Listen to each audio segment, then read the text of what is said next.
Bismillahirrahmanirrahim. Assalamualaikum warahmatullahi wabarakatuh. Alhamdulillahirabbil alamin. Allahumma shalli wa sallim ala sayyidina Muhammad wa ala ali sayyidina Muhammad.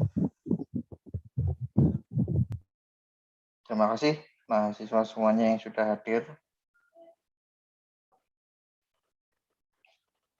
Pertemuan kali ini kita akan melanjutkan mengenai interpretasi dan pengolahan citra. Bagian pertama kemarin sudah, sekarang bagian yang kedua. Kita belajar mengenai bagaimana interpretasi kita terhadap citra dan proses pengolahannya. Di slide saya terdapat pengertian dari computer vision yang merupakan otomatisasi yang mengintegrasikan besarnya proses persepsi visual seperti akuisisi citra. Akuisisi citra itu apa? Mendapatkan citra.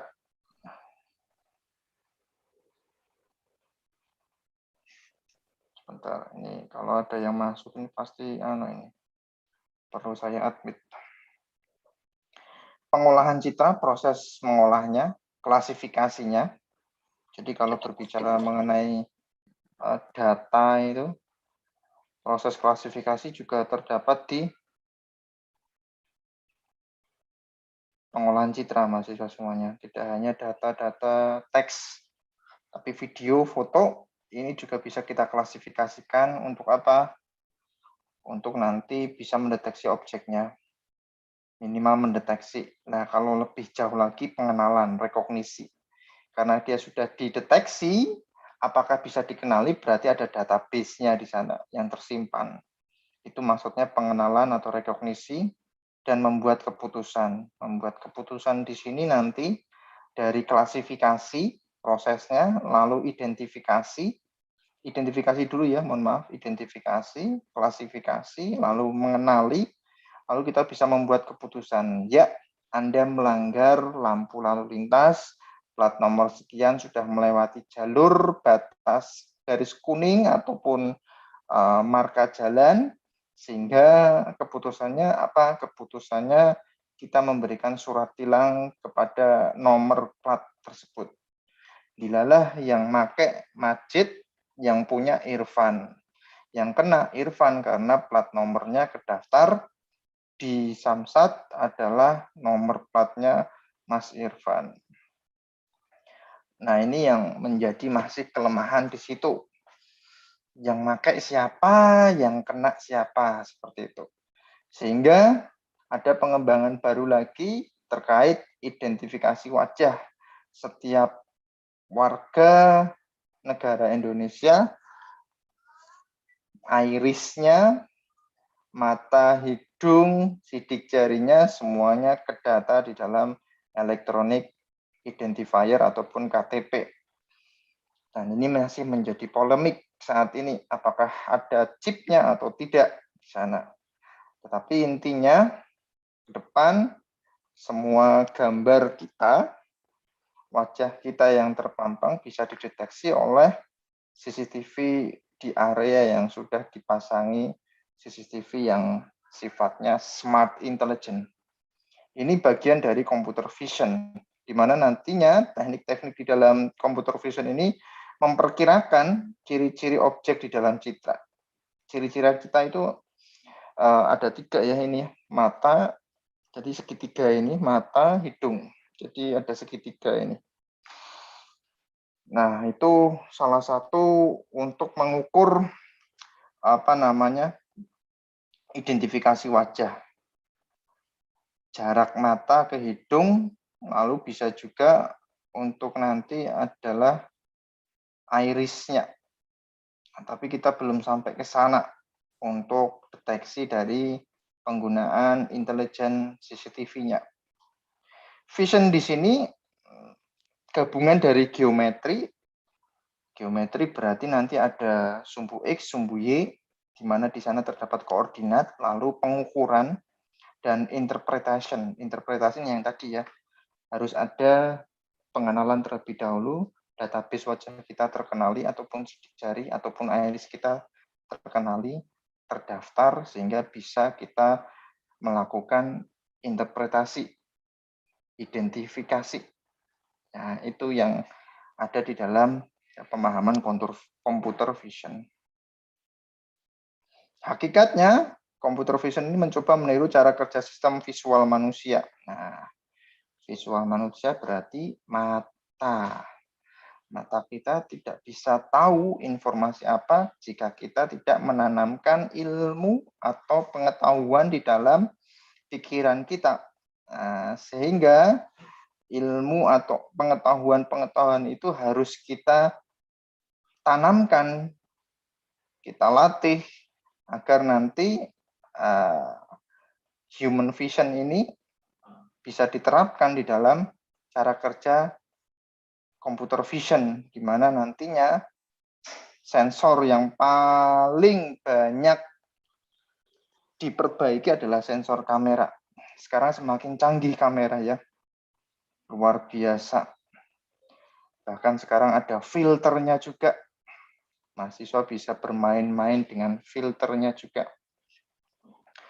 Bahkan generasi yang sekarang ada sebuah tablet yang bisa membuat kamera depannya itu center ya. Tablet apakah itu? Ya, cari tahu ya. Saya nggak mau branding salah satu tablet. Jadi dia bisa mendeteksi posisi kita sebelah kiri sehingga nanti kameranya menuju di tengah. Jadi dia mengikuti gerak dari objeknya. Nah, inilah yang lagi terus dikembangkan sampai saat ini sensor-sensor dari kamera. Sangat-sangat luar biasa perkembangan kamera saat ini, sehingga nantinya bisa kita manfaatkan untuk penelitian. Harapannya mahasiswa yang nanti mengambil mata kuliah ini bisa menggabungkannya ke dalam sistem yang lain. Contohnya, kalau kita belajar citra, otomatis kita harus bisa mendalami kecerdasan buatan, karena karena yang namanya satu bidang harus saling integrasi agar bisa mensupport smart intelligence-nya ataupun intelligence sistemnya yang nanti bisa kita gunakan dalam membantu keseharian manusia atau lingkungan di sekitarnya. Makanya di sini dikatakan hasil interpretasi ini untuk pengambilan keputusan. Nah, ini salah satu hal yang sangat menarik. Kalau dulu kita ngitung lebaran itu biasanya kita ngitung berapa sih per menit jalan dari suatu jalan itu mobil yang lewat, gitu kan. Nah, sekarang tidak perlu lagi menggunakan sumber daya manusia buat menghitung di pinggir jalan itu, Kementerian Perhubungan ataupun Bina Marga itu ngitung 1, 2 yang lewat bantuan manusia, terus ada mesin hitungnya di tangannya gitu. Setiap menit itu dihitung. Sekarang nggak perlu. Sekarang hanya ada yang penting CCTV, yang penting manusia di belakang komputer. Tugas saudara semuanya yang nanti mungkin suatu saat saudara diterima di Bina Marga ataupun Kementerian Perhubungan yang nantinya bisa saudara manfaatkan ilmu ini bagaimana mendeteksi objek mobil, bis yang nantinya saling yang nantinya bisa kita hitung secara otomatis, lalu kita bisa memperkirakan jalan tersebut sedang terjadi kenaikan kendaraan, padat, lalu lintas, dan lain sebagainya secara real time. Sekarang ini sudah bisa dilakukan monitoringnya, tetapi belum secara real time. Kenapa belum secara real time? Masalahnya ada pada infrastruktur kita. Jadi hubungan antara satu kamera dengan kamera yang lain, proses dari komputerisasinya, manpower-nya ataupun sumber daya manusianya yang masih sedikit, yang mana biasanya anak-anak IT ini masuknya ke jaringan. masuknya ke pembuatan aplikasi. Tetapi sekarang ini sudah disalib oleh anak-anak data science. Data science ini berhubungan dengan statistik. Sudah juga mulai belajar Python mereka, ngoding juga. Nah, ini anak-anak IT saya harap tidak ketinggalan ya. Jadi terus mengikuti informasi up to date pemrograman apa yang bisa dipakai sebagai pembelajaran mesin nantinya. Baik, kita lanjutkan proses-proses di dalam computer vision dapat dibagi menjadi 3 aktivitas. Yang pertama, memperoleh atau mengakuisisi citra digital, melakukan teknik komputasi, memproses, memodifikasi data citra. Modifikasi ini berarti kita menggunakan operator penjumlahan, penambahan, pengurangan, pembagian, dan lain sebagainya untuk apa? Memodifikasi citra tersebut. Menganalisis dan menginterpretasi citra dan menggunakan hasil pemrosesan untuk tujuan tertentu, misalnya memandu robot, mengontrol peralatan, memantau proses manufaktur, dan lain sebagainya. Ini proses yang ada di dalam computer vision. Proses di dalam computer vision dalam hierarkinya, yang pertama pre-processing, lalu ada feature extraction. Ekstraksi ini maksudnya apa? Dari citra-citra tersebut setiap nilai pixelnya itu kita cari, kita ekstrak untuk mendapatkan satu informasi di sana. Lalu feature identification. Ini feature extraction, feature identification ini memiliki algoritma-algoritma tertentu ya. Bagaimana cara mengekstrak sebuah citra untuk mendapatkan informasi di dalam pixel. Lalu kita masukkan ke proses tahapan identifikasi. Algoritma apa yang bisa nantinya mendeteksi atau mengidentifikasi objek.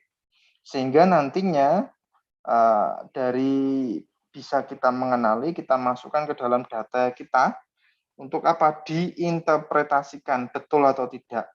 Nah, ini ya mahasiswa semuanya. Ada di sini edge detection untuk feature ekstraksi, dia mendeteksi tepi garis objek. Lalu ada pattern matching, membuat matching kita berarti nanti punya database dulu untuk pola-pola tertentu objek sehingga nanti kita matchingkan. Yang nanti akan kita matchingkan benar nggak ini database untuk gambar bis seperti itu. Terus ada interpretasi via image, contoh algoritmanya adalah model based recognition.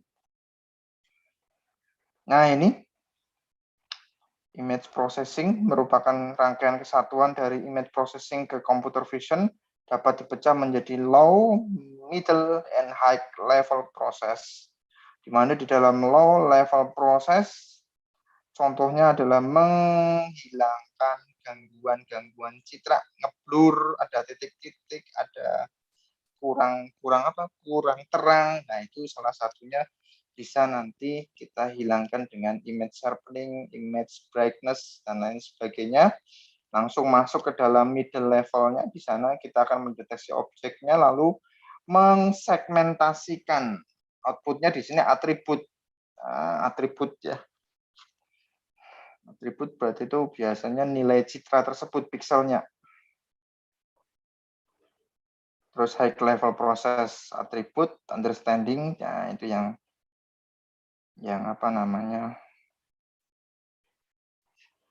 yang tidak kita pelajari di sini ya. Ini slide yang saya dapatkan dari salah satu pengajar di Institut Teknologi Bandung ya. Saya manfaatkan untuk mengajari saudara semuanya.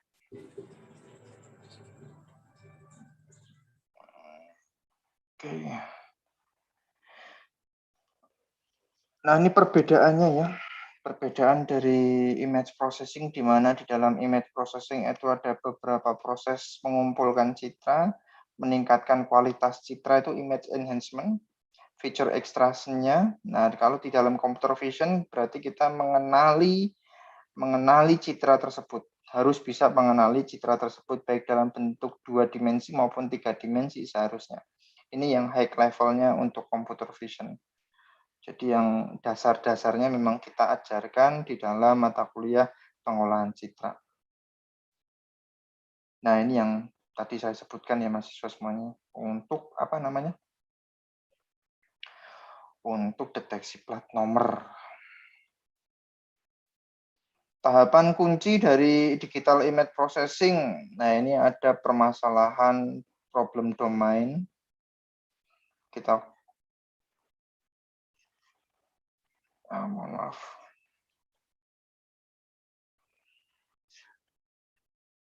Ada problem domain sebagai permasalahannya nanti kenapa kita harus mengumpulkan citra tersebut.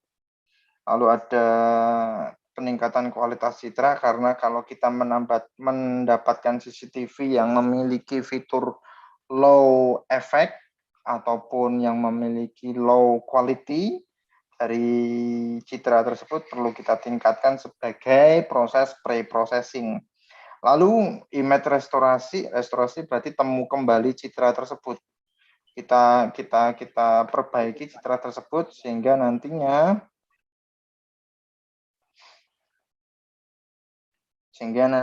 citra tersebut bisa sesuai dengan gambar yang baik. Morphological processing berarti kita nanti memetakan dari citra tersebut, lalu mensegmentasikan, dikelompokkan, lalu dikenali objeknya, terus merepresentasikannya dan mendeskripsikannya. Di sini ada color image processing, warna. Di sini ada compress. Kenapa perlu ada compress? Biasanya citra yang memiliki pixel yang tinggi, memiliki size atau ukuran yang lebih besar biasanya. Sehingga perlu ada compression di sana. Kenapa compression ini dilakukan? Karena kita tidak mungkin memproses citra sebesar itu. Kalau citranya sesuai dengan raw materialnya atau data mentahnya, otomatis nanti memberatkan kinerja komputer tersebut. Sehingga prosesnya akan lebih lama. Oleh karenanya perlu adanya teknik compression tanpa adanya mengurangi informasi di dalam citra tersebut. Nah, ini yang mungkin nanti saudara tertarik di sana bagaimana image compression. Silahkan di searching di dalam Google Scholar penelitian terakhir mengenai image compression ataupun nanti color image processing di sana. Oke. Case stage in digital image processing, pengumpulannya di sini. Nah, ini ya tahapan image acquisition di sini. Ada citra elemennya. Nah, dengan adanya cahaya, energi cahaya ini sangat mempengaruhi, ini kamera ya. Ini kamera, saat kamera menangkap sebuah objek melalui prosesnya yaitu menjepret atau mengambil gambar, otomatis di sini akan diolah secara digitalisasi. Nah, ini titik-titik ini disebut dengan pixel, titik pixel. Sehingga di sini outputnya, nah ini ya bisa saudara lihat digitize secara digital ya. Nah, ini adalah peningkatan kualitas citra dengan memperbaiki ketajaman, brightness, kontras, sehingga tidak ngeblur seperti citra yang kita ambil melalui kamera ataupun perangkat yang lainnya. Di sini adalah image restorasi, memperbaiki citra, di mana nantinya garis-garis tersebut dihilangkan, sehingga kita bisa mendapatkan citra yang benar-benar baik di sana.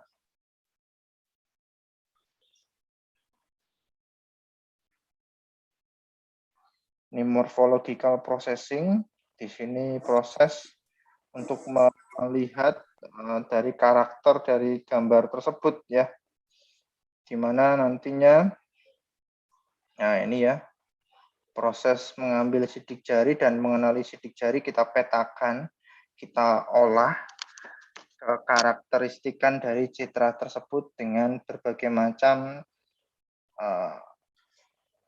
formula operasi di sana, di mana nanti sidik jari tersebut bisa kita identifikasi. Proses disinilah morphological processing itu sangat berperan. Karena proses selanjutnya adalah segmenkan. Mensegmenkan berarti mengkotak-kotakan, mengelompokkan antara background dengan objeknya sehingga kita bisa mendapatkan informasi yang jelas. Objek rekognisi di sini saudara bisa melihat itu adalah iris. Di sini berarti kelopak bunga ya. Tipe virginica, versicolor, dan setosa yang terbagi berdasarkan dari panjang lebarnya kelopaknya. Nah, ini kita kenali dengan ciri khas-ciri khasnya, kita bisa identifikasi objek tersebut. Lalu kita representasikan, lalu deskripsikan ke dalam biner, ke dalam metrik, yang mana nantinya kita sampling sehingga mendapatkan apa? Sehingga mendapatkan citra yang tadinya bisa kita kenali di mata kita, kita interpretasikan, kita coba untuk menggambarkannya di dalam citra digital, di mana prosesnya di situ adalah binary. Oh, ini kalau ini menggunakan WinZip ya. Selain itu mungkin ada teknologi yang lain, nanti bisa saudara searching di Google Scholar mengenai teknik image compression selain WinZip tadi ya. Nah, ini pengenalan citra ya, medis kalau ini. Aplikasi di dalam pengolahan citra di sini cropping. Ini kita edit ya. Lalu ada removal unwanted element di sana. Elemen yang dihilangkan apa? Ini gambar apa ini? Cabang pohon ya.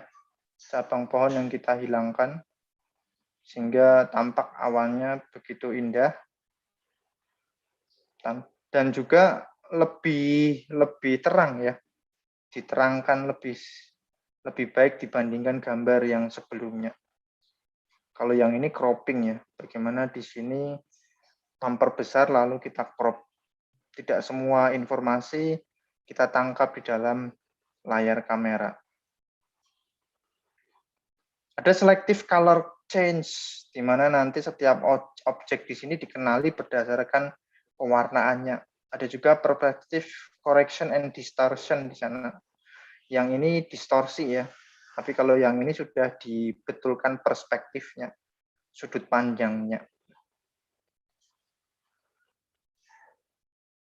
Ini adalah aplikasi-aplikasi yang saudara bisa melihat dengan adanya image editing ini, saudara pun bisa mengolah citra seperti yang saudara inginkan, seperti itu.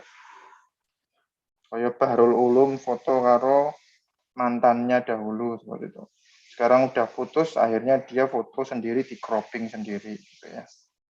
Nah, ini editingnya mengambil objek yang sesuai dengan keinginan kita gitu. Ataupun nantinya ini objek tertentu, background-nya perlu ditambahkan di sini. Bisa juga, bisa. Yang pinter Photoshop pasti bisa. Apalagi memberikan special effect seperti ini. Ini in painting ya, proses dari ini adalah dengan cetak ya, lalu kita digitalisasikan sehingga tampak hasilnya seperti ini ya.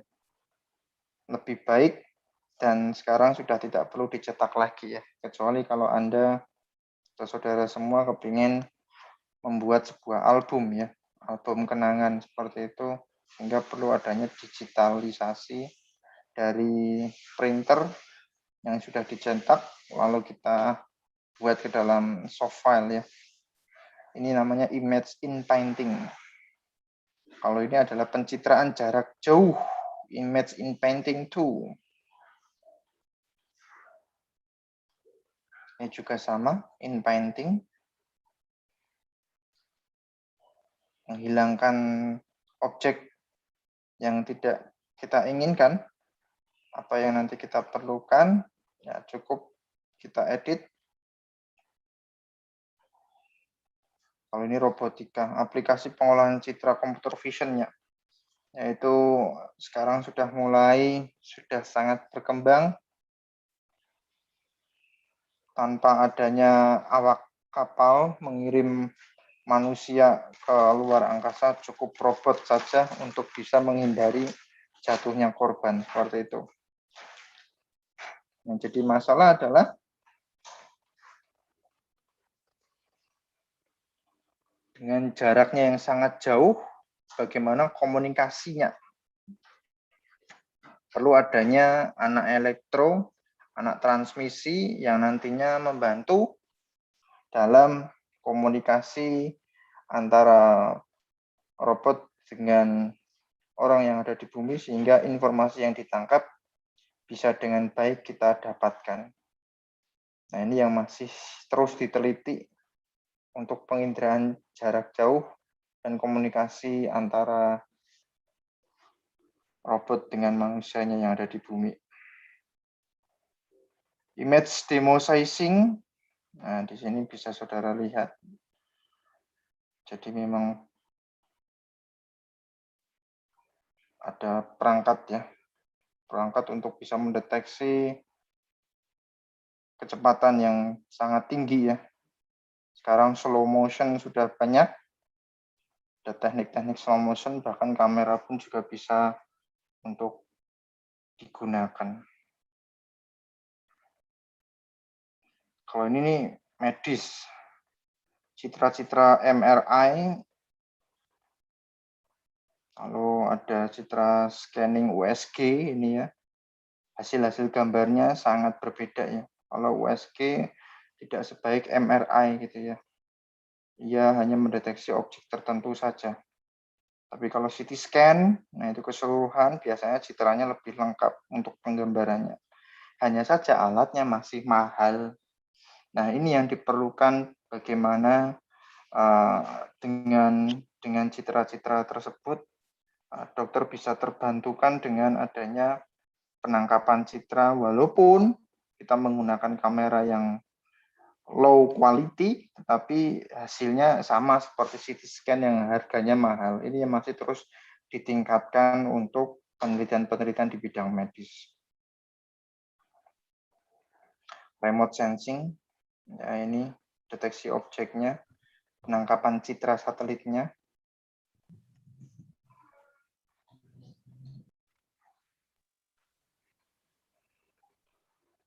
Face detection tadi yang kita sudah bicarakan di awal, barcode, iris, biometrik, dan sekarang masih terus dikembangkan. Tidak hanya iris, tetapi knuckle itu yang lakukan tangan kita ya. Sekarang tidak hanya sidik jari, tetapi juga ini knuckle ini yang ada di sini yang dideteksi juga. Tanda tangan, tulisan tangan, semuanya adalah biometrik kita untuk mengenali kita. Jadi untuk mengenali saudara ini adalah Bahrul Ulum tidak hanya dari rambut, tapi juga dari iris, sidik jari, tangan kita, tanda tangan kita, suara kita. Nah, ini semuanya verifikasinya sudah sangat lengkap sekali sekarang. Luar biasa. Underwater space. Nah, ini yang penelitian saya pada S2 yang kemarin, mendeteksi objek dengan low quality pencitraannya, di mana di dalam laut itu biasanya citranya sangat gelap, bagaimana mendeteksinya dengan sangat baik, mengenali, mengidentifikasi, lalu merekonstruksi citra tersebut. Yang tadi sudah kita bicarakan, traffic, mendeteksi objeknya, lalu menghitung secara otomatis. Bahkan sekarang untuk otomotif, mobil-mobil yang memiliki teknologi adaptif cruise control bisa sangat bermanfaat ya di perkotaan karena saking macetnya dia mengaktifkan adaptif cruise control sehingga kalau mobil di depan berhenti, kita yang memiliki mobil fitur adaptive cruise control atau intelligent cruise control di sana bisa berhenti sendiri tanpa kita injak rem. Nah, ini adalah berkat adanya teknologi computer vision, di mana bisa mendeteksi objek yang ada di depan kita dengan kamera ataupun inframerah di sana. Sekarang luar biasa mesin-mesin mobil sekarang bisa mengenali bahkan parkir sendiri seperti itu ya. Teknologi-teknologi yang sudah berkembang. Apakah di Indonesia sangat bermanfaat dan bisa digunakan? Kalau bisa digunakan, tetapi harganya masih terlalu mahal. Nah, ini dibutuhkan yang namanya data science, data engineer yang nantinya bisa memberikan kemudahan, keselamatan khususnya ya, bagi tidak hanya mobil-mobil yang canggih-canggih saja, tetapi bisa dipasang di dalam mobil-mobil yang tempo dulu. Bagaimana caranya? Nah, ini perlu adanya engineer-engineer yang nantinya bekerja di dalam computer vision di sini. Face detection, face recognition, beda ya. Mendeteksi wajah, mengenali wajah, itu beda ya. Mengenali wajah berarti kita memiliki database, seperti yang tadi kita terangkan ya di slide sebelumnya.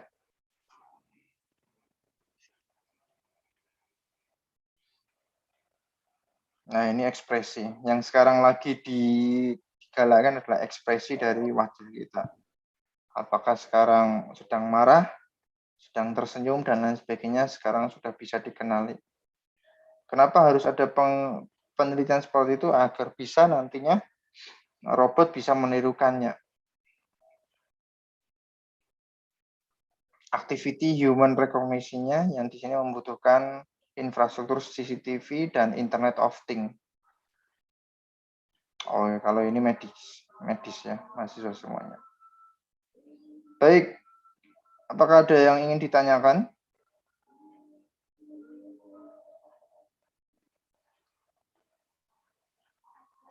Baik. Untuk keaktifan saudara dan kehadiran saudara saat ini, pertanyaannya adalah mengenai implementasi dari computer vision yang saudara sudah dapatkan di handphone Anda. Apakah itu? Silahkan dibuat new discussion dengan nama, NIM, dan pertemuan 03.